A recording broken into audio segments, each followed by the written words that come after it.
В течение на цялата предизборна кампания, пиарите у нас произнасяха името на Обама като магическо заклинание, а политиците ни се надпреварваха да развиват онлайн активност.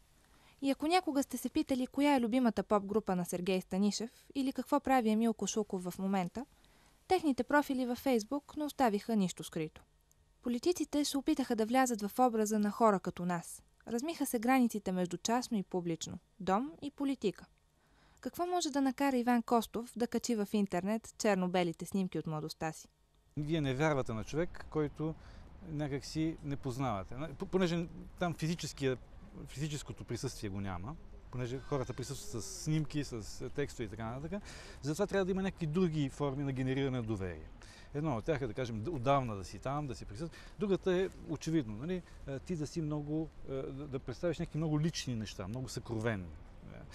И в този смисъл тези снимки, разбира се, генерираха известна симпатия към него, с това, че хората видяха, че той е имал детство, че той е имал младост, нали, ходил по планети и така нататък.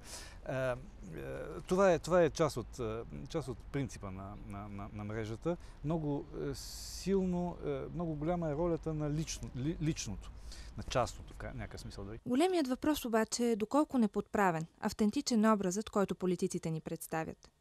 Например, надали е случайно, че Станишев си направи профил във Фейсбук точно месец преди изборите. Също така никога не е ясно кой пише в профилите на политиците. Дали самите те или специално наети хора. Кампанията на Костов беше добре направена, но не беше спонтанна. Може ли да се режисира личното? Още по-тежък е примерът с БСП. Кампанията на БСП, където, пак казах, много пари се изляха и където фактически успехът е много, много малък. Защото пак това пространство много ясно разграничава нещата, за които се плаща, от нещата, които спонтанно се случват. И мисля, че това е основният избор на тази кампания. Парите не купуват любов. Такъв текст написах преди време.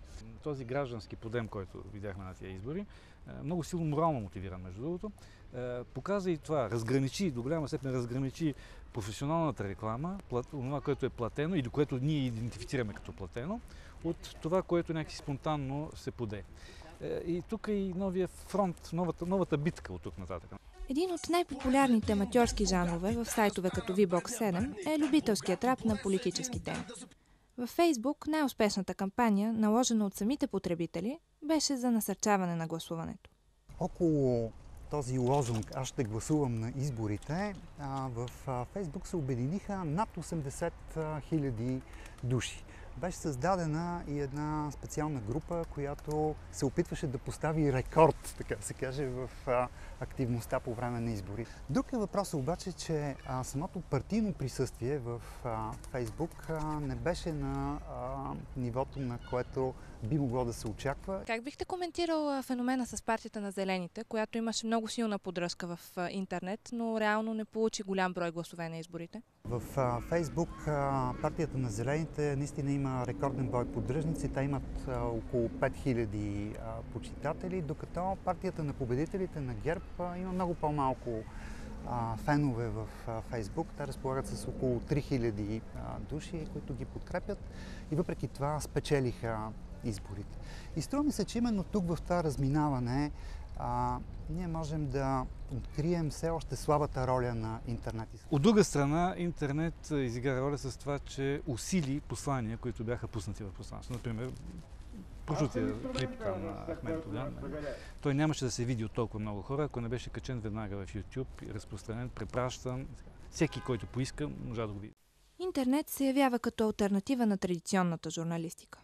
Именно тук, без цензура отгоре, се появиха клиповете с чикагското изказване на Бойко Борисов и речта на Ахмед Доган от село Кочан. Моделът предавател-получател е разбит.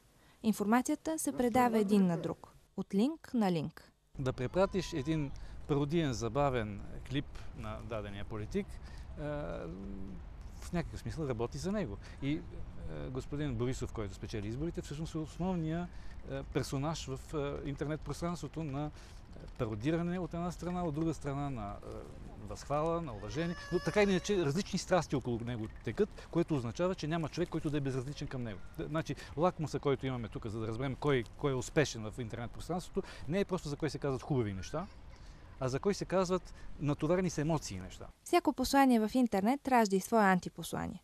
Дори благородната кауза за гласуването на изборите често беше тълкувана като гласуване срещу ДПС.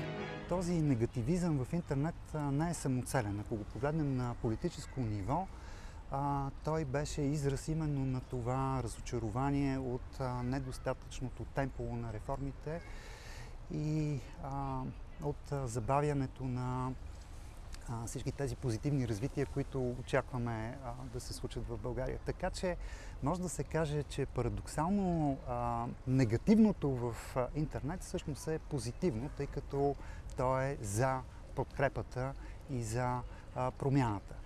Друг е въпросът, че в интернет тази негативност често е израз и на едно по-силно пристрастие към смяна на нещата, към промяната, към новото. Така както един млад човек е склонен често да си сменя мобилния телефон, да си сменя компютъра, софтуера, с който работи, така той започва да гледа и на политиката като нещо, което по-често трябва да се обновява. Интернет играе ключова роля за формирането на гражданско общество в България. Дали обаче виртуалното пространство е панацеята? Утопията на демокрацията, за която мнозина го провъзгласяват.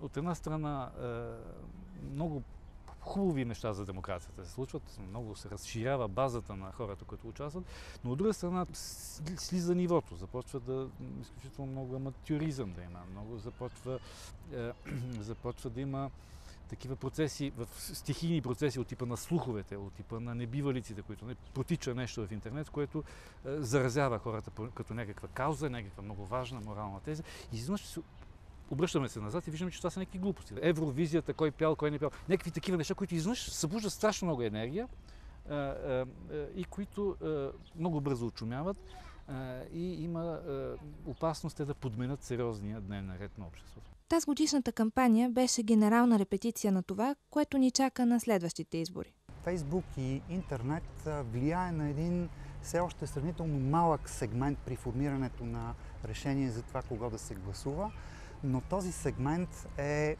високо образован. И сега, ако влезем в структурата на самото гласуване, ще видим, че една от интересните тенденции е свързана с факта, че този път именно младите хора във възрастовата група между 18 и 40 години бяха сред най-активните избиратели. Интернет кампаниите имаха по-голям ефект от всякога, но просто не този, който пиарите очакваха. Програмираните послания и режисираните профили умираха бавно, докато аматьорски клипове и граждански каузи взривиха обществото. За пореден път интернет доказа, че е непредвидим партньор. Медия с часовников механизъм.